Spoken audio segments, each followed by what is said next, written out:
What's up guys? So I know this video is covering a little bit of old news, but because of the new Pokemon trailers being dropped a few days after the final Nintendo Direct of this year, and Sora being announced as the final DLC character for Smash the following week, this video unfortunately got pushed back up until now. But I feel very passionately about this subject, so I didn't want to scrap it altogether. Plus, I may or may not be doing either a playthrough on my Twitch or a series on this channel of a handful of games that were announced. And if you were interested in watching me stream anything, the link is in the description. And with that being said, as I said earlier, recently there was a Nintendo Direct. And in that Direct, there was some absolutely insane announcements that I talked about in my last video, like Kirby getting its 3D platforming debut in Kirby and the Forgotten Islands, and the trailer for the long-awaited Bayonetta 3, as well as its release date, and an absolutely hilarious yet internet-breaking cast list for the Mario movie. And there are a few more big announcements that I cover in that video that I mentioned, so if you want to see everything that was announced, go ahead and check it out. Now, that aside, for me personally, the biggest announcement this time around is the DLC for Nintendo Switch Online. And if you haven't heard about it yet, there are a ton of Nintendo 64 as well as Sega Genesis games being ported to the Switch, similar to the NES and SNES libraries that we had for the last few years. And honestly, I think this is insanely good news, and allow me to explain the handful of reasons why. So first off, I think it's pretty self-explanatory that the Nintendo 64 games are being ported over, but a huge complaint that a ton of fans had for the NES and SNES games was that they mainly brought over some of the more obscure titles. And every new set of games Nintendo said would be released next were always, and I literally mean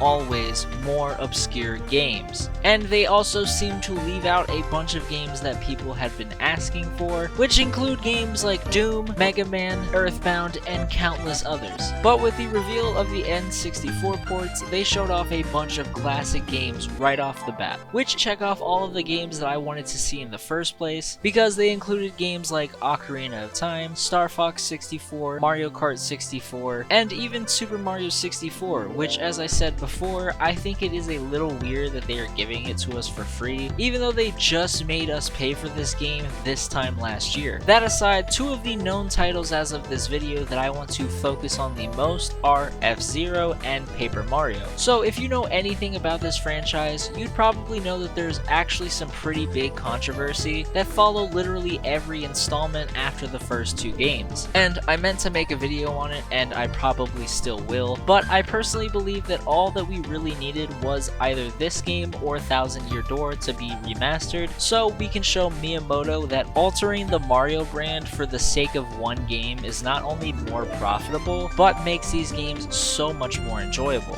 and just straight up better in every aspect. Because if I told you that every single toad in this game that you interact with, which is a lot by the way, are the same 4 colors, and all of these toads are supposed to be completely different people, don't you think that there's an issue with that? Because brand recognition at this point is such a poor excuse to rip the heart and soul out of this franchise, because everyone knows who Mario is, everyone knows what a Goomba is, and if they don't know what a Goomba is, what harm is a Goomba with a blonde ponytail and a mining hat going to do? Especially in a spin-off game. I thought the point of spin-off games were to do things that don't work in the mainline series, like with Pokemon Mystery Dungeon. They have talking Pokemon in that game because it wouldn't work in the mainline series. Does having Charmander walk around with a scarf on it ruin brand recognition for the character? No. So why would a blue Koopa Troopa with a scarf around its neck bother anybody? And while I am talking about all of this, I realize that I have so much more to say on this subject, so I'm just going to be making a completely separate video on this. So if you love Paper Mario, make sure to stick around and keep an eye out for that video. But for this video, my point is Paper Mario 64 being ported to the Switch is not only maybe a good sign since they are actually acknowledging its existence for once, but also a huge opportunity for fans who don't mind paying extra for the N64 plan to show up and show Nintendo that this is the Paper Mario that the fans really want.